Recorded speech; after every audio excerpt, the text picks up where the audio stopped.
Hi hello ನಮಸ್ತೆ, welcome back to my YouTube channel. ಇವತ್ತಿನ recipe ಬೇಳೆ ಚಿಕನ್ ಸಾಂಬಾರ್ ಮಾಡ್ತಾಯಿದ್ದೀನಿ. ಹಾಗೆಯೇ ಯಾರೆಲ್ಲ ಈ ವಿಡಿಯೋ ನೋಡ್ತಾ ಇದ್ದೀರೋ ನಮ್ಮ ಚಾನಲ್ನ ಸಬ್ಸ್ಕ್ರೈಬ್ ಮಾಡಿ. ಹಾಗೆಯೇ ಹೇಗೆ ಮಾಡೋದು ಅಂತ ನೋಡೋಣ ಬನ್ನಿ. ನಾನಿಲ್ಲಿ ಚಿಕನ್ನ KG ತೊಗೊಂಡಿದ್ದೀನಿ, ವಾಶ್ ಮಾಡಿ ಎತ್ತಿಟ್ಕೊಂಡಿದ್ದೀನಿ.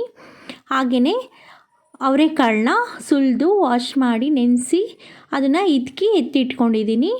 ಹಾಗೆಯೇ ರುಬ್ಬೋದಕ್ಕೆ ನಾನಿಲ್ಲಿ ತೆಂಗಿನಕಾಯಿ ತುರಿ ಮತ್ತು ರುಬ್ಬಕ್ಕೆ ಒಂದು ಈರುಳ್ಳಿ, ಕೊತ್ತಂಬರಿ ಸೊಪ್ಪು, ಪುದೀನ ಸೊಪ್ಪು, ಹಾಗೆಯೇ ಶುಂಠಿ ಮತ್ತು ಬೆಳ್ಳುಳ್ಳಿ, ಹಾಗೆ ಒಂದು ಟೊಮೊಟೊ ತೊಗೊಂಡಿದ್ದೀನಿ. ಅದನ್ನು ಅಷ್ಟೇ ಸಣ್ಣದಾಗಿ ಕಟ್ ಮಾಡಿ ಎತ್ತಿಟ್ಕೊಂಡಿದ್ದೀನಿ. ಈಗ ನಾನು ಒಂದು 2 ಈರುಳ್ಳಿನ ಪೇಸ್ಟ್ ಮಾಡ್ತಾಯಿದ್ದೀನಿ, ಅದು ಒಗ್ಗರಣೆಗೆ ಅಂದ್ಬಿಟ್ಟು.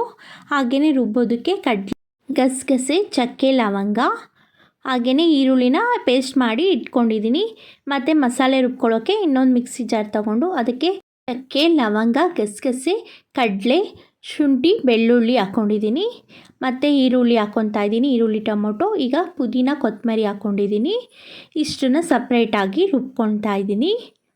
ಸ್ವಲ್ಪ ನುಣ್ಣಗೆ ಸ್ವಲ್ಪ ನೀರು ಹಾಕ್ಕೊಂಡು ರುಬ್ಕೊತಿದ್ದೀನಿ. ನೋಡಿ, ಇಷ್ಟಾಗಿದೆ ಸಾಕು.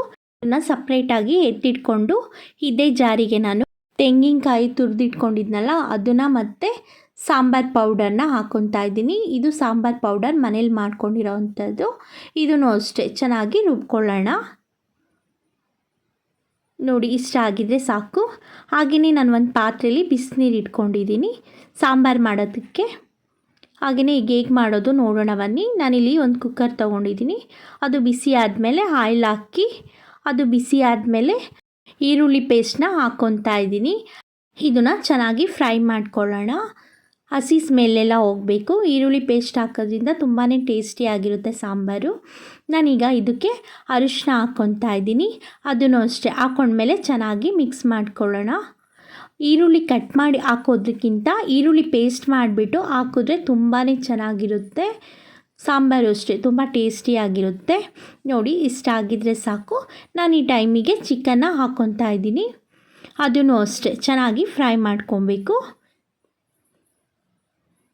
ಈ ಮೆಥಡಲ್ಲಿ ಮಾಡಿ ತುಂಬಾ ಟೇಸ್ಟಿಯಾಗಿರುತ್ತೆ. ಎಲ್ಲರೂ ಇಷ್ಟಪಟ್ಟು ತಿಂತಾರೆ. ಇದಂತೂ ಪೂರಿ ಜೊತೆ, ಚಪಾತಿ ಜೊತೆ, ದೋಸೆ ಜೊತೆ, ಇಡ್ಲಿ ಜೊತೆ, ಹಾಗೆ ಮುದ್ದೆ ಜೊತೆನೂ ಅಷ್ಟೇ ತುಂಬಾ ಚೆನ್ನಾಗಿರುತ್ತೆ.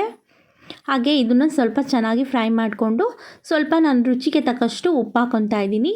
ಉಪ್ಪು ಹಾಕ್ಕೊಂಡು ಸ್ವಲ್ಪ ಚೆನ್ನಾಗಿ ತಿರ್ಕೊತಾ ಇದ್ದೀನಿ.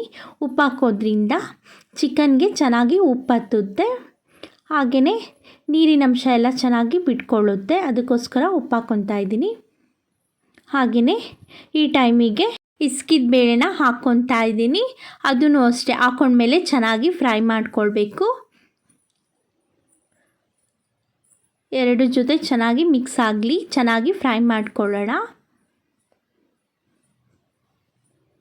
ಇದಂತೂ ಮಾಡೋದು ಈಸಿ, ಟೇಸ್ಟು ಅಷ್ಟೇ ತುಂಬಾ ಚೆನ್ನಾಗಿರುತ್ತೆ. ಹಾಗೆಯೇ ನಾನೀಗ ಒಂದು ಪ್ಲೇಟ್ನ ಮುಚ್ಚಿ ಒಂದು ಸ್ವಲ್ಪ ಹೊತ್ತು ಬೇಯಿಸ್ಕೊತೀನಿ. ಹಾಗೆಯೇ ಮಧ್ಯ ಈ ಥರ ಮಿಕ್ಸ್ ಮಾಡ್ಕೊತಾ ಇರಬೇಕು, ಇಲ್ಲಾಂದರೆ ತಳ ಹಿಡಿದ್ಬಿಡುತ್ತೆ. ಅದಕ್ಕೋಸ್ಕರ ಮಧ್ಯ ತಿರುಗಿಸ್ಕೊಬೇಕು.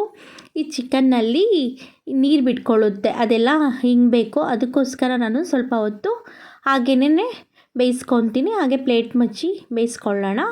ನೋಡಿ, ಇನ್ನೂ ಸ್ವಲ್ಪ ನೀರಿನಂಶ ಎಲ್ಲ ಚೆನ್ನಾಗಿ ಬಿಡ್ತಾ ಇದ್ದೆ. ಅದು ಸ್ವಲ್ಪ ಚೆನ್ನಾಗಿ ಹಿಂಗಬೇಕು. ನೋಡಿ, ಈಗ ಚೆನ್ನಾಗಿ ನೀರಿನಂಶ ಎಲ್ಲ ಹಿಂಡ್ಕೊಂಡಿದೆ. ಈ ಟೈಮಿಗೆ ನಾನು ರುಬ್ಕೊಂಡಿರೋ ಅಂಥ ಮಸಾಲೆನ ಹಾಕ್ಕೊತಾ ಇದ್ದೀನಿ. ಅದನ್ನು ಅಷ್ಟೇ ಹಾಕಿದ್ಮೇಲೆ ಚೆನ್ನಾಗಿ ಮಿಕ್ಸ್ ಮಾಡಿಕೊಂಡು ಚೆನ್ನಾಗಿ ಫ್ರೈ ಮಾಡ್ಕೊಳ್ಳೋಣ. ಹಸಿ ಸ್ಮೆಲ್ಲೆಲ್ಲ ಹೋಗಬೇಕು. ಅದಕ್ಕೋಸ್ಕರ ಚೆನ್ನಾಗಿ ತಿರುಗಿಸ್ಕೊಳ್ಳೋಣ. ಹಸಿ ಸ್ಮೆಲ್ಲಿದೆ ಚೆನ್ನಾಗಿರಲ್ಲ, ಅದಕ್ಕೋಸ್ಕರ. ಹಾಗೆಯೇ ನಾನು ಇದು ಮಸಾಲೆ ರುಬ್ಕೊಂಡಿರೋವಂಥ ಜಾರಿಗೆ ಸ್ವಲ್ಪ ನೀರು ಹಾಕ್ಕೊಂಡು ಅದರಲ್ಲಿರೋವಂಥ ಮಸಾಲೆನೂ ಅದಕ್ಕೆ ಹಾಕ್ಕೊತಾ ಇದ್ದೀನಿ. ಹಾಕ್ಕೊಂಡ್ಮೇಲೂ ಅಷ್ಟೇ ಅದನ್ನು ಫುಲ್ ಚೆನ್ನಾಗಿ ಮಿಕ್ಸ್ ಮಾಡಿಕೊಂಡು ತಳ ಹಿಡಿದಂಗೆ ತಿರುಗಿಸ್ಕೊಳ್ಳೋಣ. ಇದ್ರ ಹಸಿ ಸ್ಮೆಲ್ಲೆಲ್ಲ ಹೋಗಬೇಕು. ನಾನು ಡೈರೆಕ್ಟಾಗಿ ಕುಕ್ಕರಲ್ಲಿ ಕೂಗಿಸ್ಕೊತಾ ಇಲ್ಲ, ಡೈರೆಕ್ಟಾಗಿ ಮಾಡ್ತಾಯಿದ್ದೀನಿ. ಅದಕ್ಕೋಸ್ಕರ ಹಸಿ ಸ್ಮೆಲ್ಲೆಲ್ಲ ಚೆನ್ನಾಗಿ ಹೋಗಬೇಕು.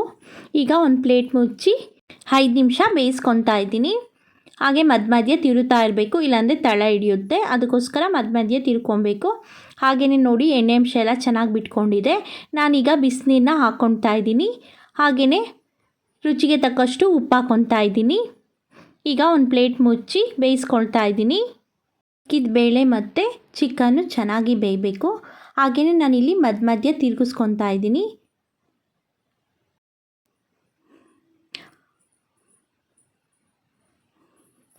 ಮಧ್ಯ ಈ ಥರ ತಿರುಗಿಸ್ಕೊಳ್ತಾ ಇರ್ತೀನಿ, ಇಲ್ಲಾಂದರೆ ತಳ ಹಿಡಿದ್ರೆ ಚೆನ್ನಾಗಿರಲ್ಲ ಅಂದ್ಬಿಟ್ಟು. ನೋಡಿ ಈ ತಿಕ್ನೆಸ್ಸಲ್ಲಿದ್ದರೆ ಸಾಕು. ಹಾಗೆಯೇ ಪ್ಲೇಟ್ ಮುಚ್ಚಿ ಬೇಯಿಸ್ಕೊಳ್ಳೋಣ ಸ್ವಲ್ಪ ಹೊತ್ತು. ಈಗ ಚೆನ್ನಾಗಿ ಕುದೀತಾ ಇದೆ. ಚಿಕನ್ ಮತ್ತು ಕಾಳು ಚೆನ್ನಾಗಿ ಬೇಯಬೇಕು. ನಾನಿವಾಗ ಮಧ್ಯದಲ್ಲಿ ಚೆಕ್ ಮಾಡ್ಕೊತಾ ಇದ್ದೀನಿ ಕಾಳು ಮತ್ತು ಚಿಕನ್ ಬೆಂದಿದೆಯಾ ಅಂತ. ಈಗ ಚಿಕನ್ ಮತ್ತು ಕಾಳು ಚೆನ್ನಾಗಿ ಬೆಂದಿದೆ, ಸಾಂಬಾರು ಆಗಿದೆ, ರೆಡಿ ಆಗಿದೆ. ಹಾಗೆಯೇ ನಾನೀಗ ಸ್ಟವ್ ಆಫ್ ಮಾಡ್ಕೊತಾ ಇದ್ದೀನಿ. ಈ ಮೆಥಡಲ್ಲಿ ಒಂದು ಸಲ ಟ್ರೈ ಮಾಡಿ, ತುಂಬಾ ಚೆನ್ನಾಗಿರುತ್ತೆ. ಈಗ ಇದಕ್ಕಿದ ಬೇಳೆ ಚಿಕನ್ ಸಾಂಬಾರು ರೆಡಿಯಾಗಿದೆ.